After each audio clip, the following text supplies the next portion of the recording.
ओम शांति। आज दिनांक 23 मई 2022 बाबा ने महावाक्य में हम बच्चों को जो शिक्षाएं दी उनका मनन करेंगे। आज बाबा बोले, मीठे बच्चे, बाप की श्रीमत पर चलने से ऊंच बनेंगे। रावण की मत पर चलने से सारी इज्जत मिट्टी में मिल जाएगी। बाप की श्रीमत पर चलने से ऊंच बनेंगे। रावण की मत पर चलने से सारी इज्जत ही मिट्टी में मिल जाएगी। अर्थात बाबा आकर हम रूहों को नॉलेज देते हैं, रूहानी सर्विस सिखाते हैं। बाप कहते हैं रूहों की सर्विस करो। तुम भी रूहों की सर्विस करते हो जैसे बाप करता है। अर्थात जो तमो प्रधान बन गए हैं उनको सतो प्रधान बनाते हो। तो बाप की श्रीमत पर चलने वाले ही ऊंचे ते ऊंच पद पाएंगे। बच्चों को श्रीमत से ही श्रेष्ठ बनना है। तुम बच्चे जानते हो हम सो देवी देवता सूर्यवंशी चंद्रवंशी थे। फिर माया ने हमारी इज्जत ले ली, पूज्य से पुजारी पतित बना दिया। श्रीमत से मनुष्य श्रेष्ठ बन जाते हैं, फिर रावण की मत से सारी इज्जत मिट्टी में मिल जाती है। अब फिर शिव बाबा की मत पर चलने से नई दुनिया में देवी देवता बनेंगे।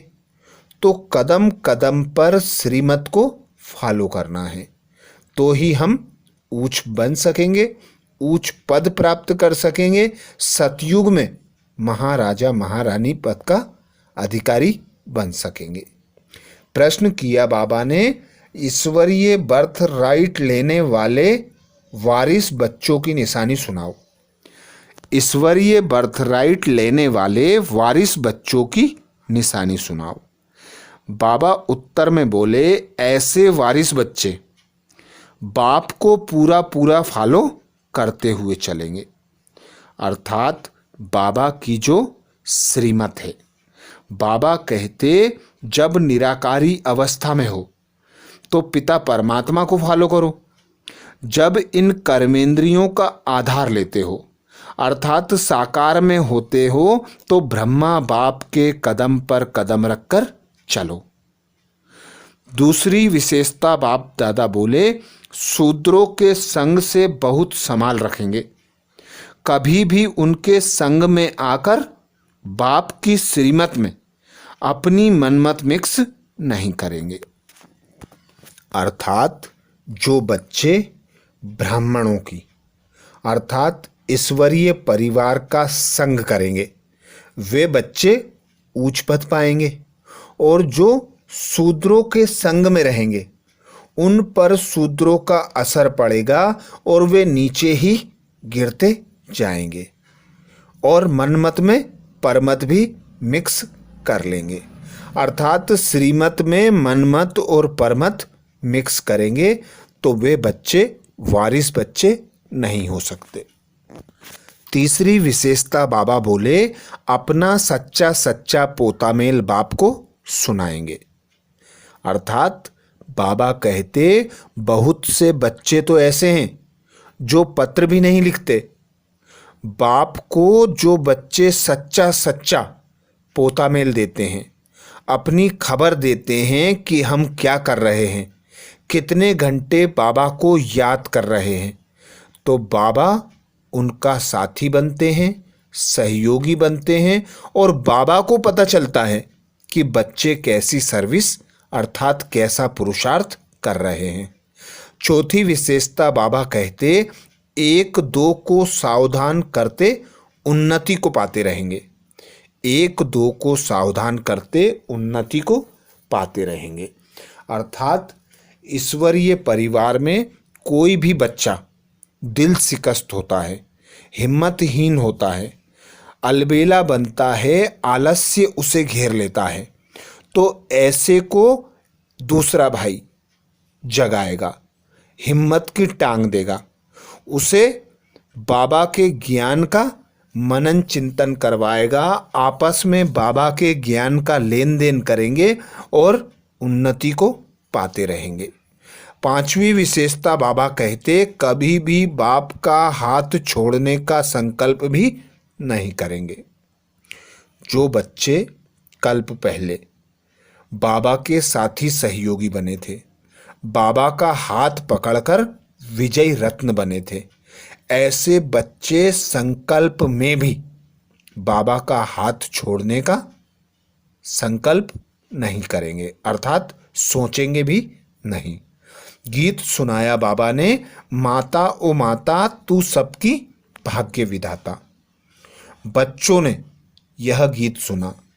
जगत अम्बा कामधेनु का वर्णन तो है ही, यह महिमा जगत अम्बा की। वास्तव में गुप्त रूप में ब्रह्मा बाबा भी माता है, क्योंकि शिव बाबा ब्रह्मा मुख कमल से बच्चे पैदा करते हैं। तो बाबा कहते यह ब्रह्मा भी गुप्त माँ हुई। यह है गुह्य बात समझने की। बाबा कहते बाप से पूरा वर्षा लेने के लिए फॉलो करना चाहिए। धंधे धोरी में रहते बाबा को सच लिखें कि बाबा हम व्यवहार में रहते, फैक्ट्री आदि में रहते, कितना याद में रहे। अपना अपना याद का चार्ट भेजना चाहिए तो बाबा समझे कि यह अच्छा पुरुषार्थी है।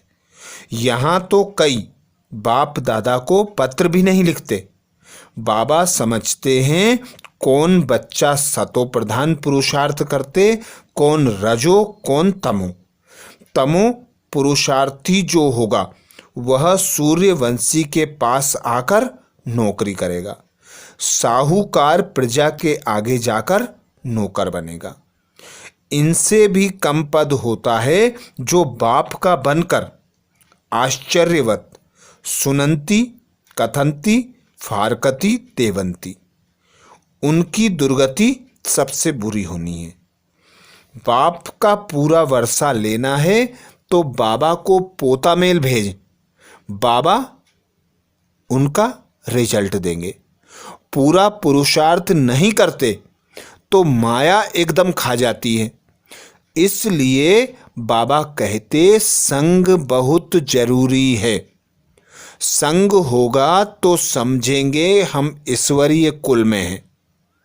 बाबा समझाते स्त्री पुरुष भल साथ रहो, अगर आग लगी तो खलास। बाबा के तो ढेर बच्चे हैं, आएंगे भी और मरेंगे भी।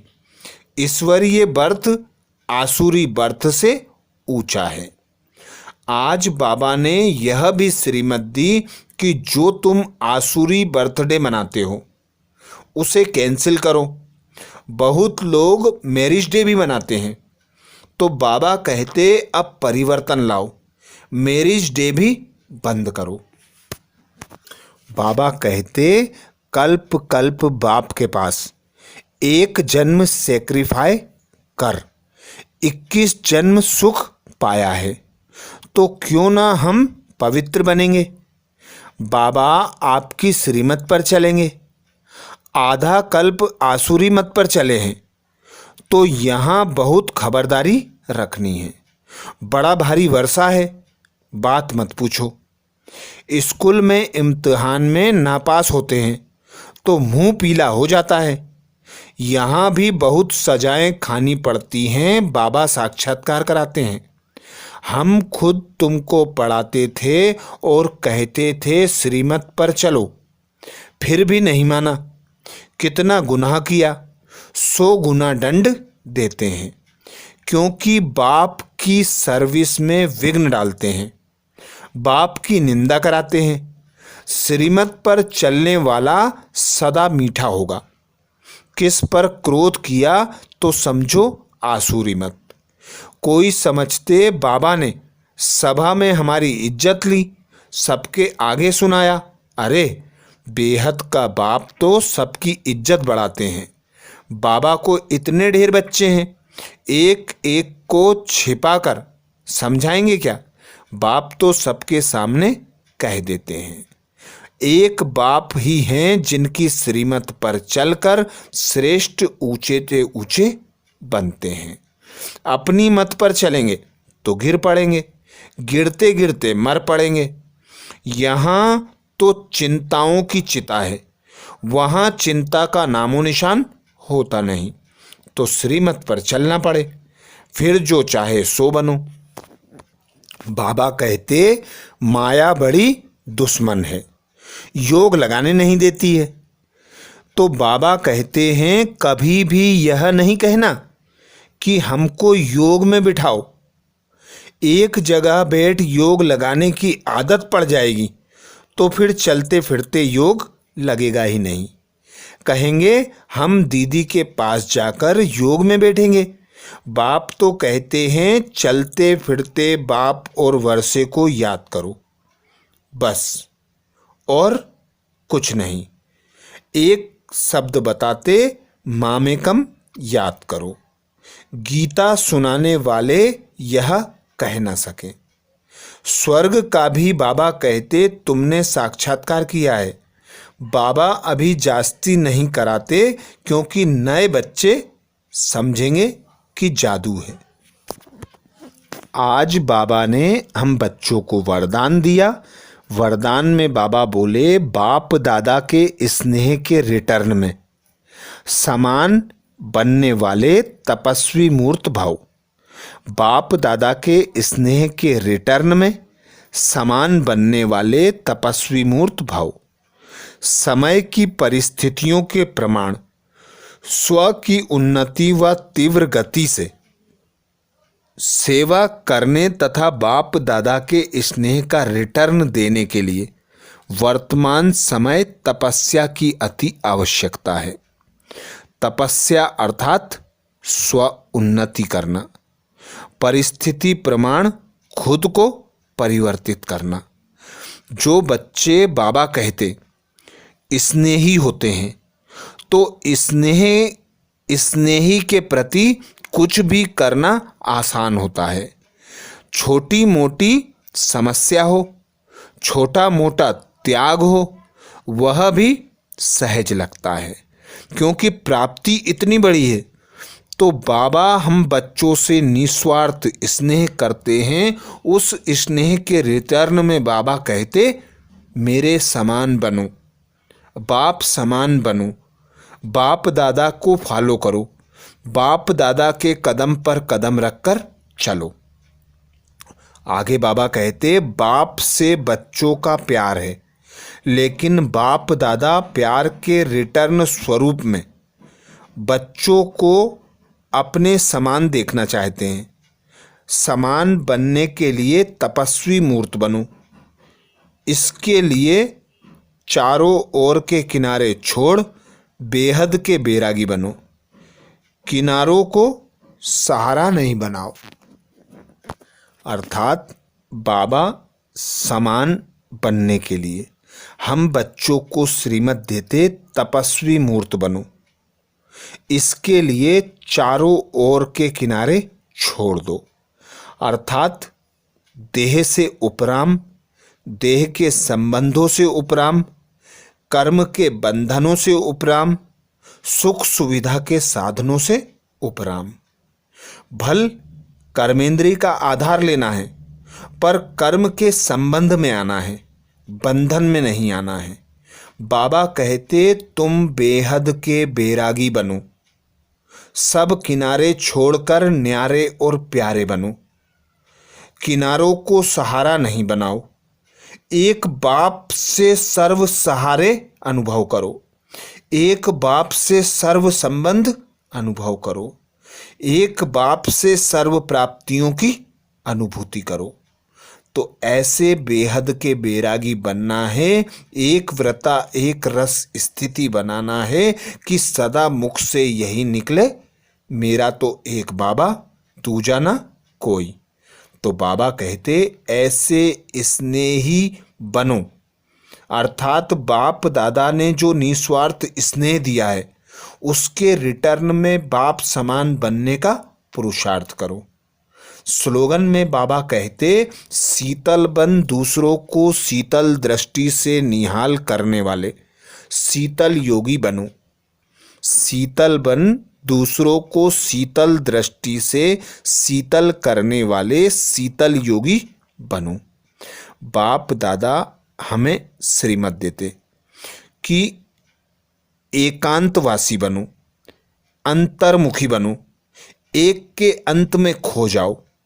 जब तुम योग में रहते हो अर्थात बाबा की याद में रहते हो, बाबा के ज्ञान का मनन चिंतन करते हो, तो सारे वायुमंडल को शीतलता मिलती है और जो भी तुम्हारे वायुमंडल में आता है वह तुम्हारे दृष्टि से निहाल हो जाता है, उसे शीतलता का अनुभव होता है, क्योंकि योग में रहने के कारण तुम्हारी कर्मेंद्रियां ज्ञानेंद्रियां शीतल हो जाती हैं। तो ऐसे शीतल योगी बनकर शीतल दृष्टि से सभी को शीतल बनाना है। तो ये थे बाप दादा के महावाक्य। अच्छा, ओम शांति।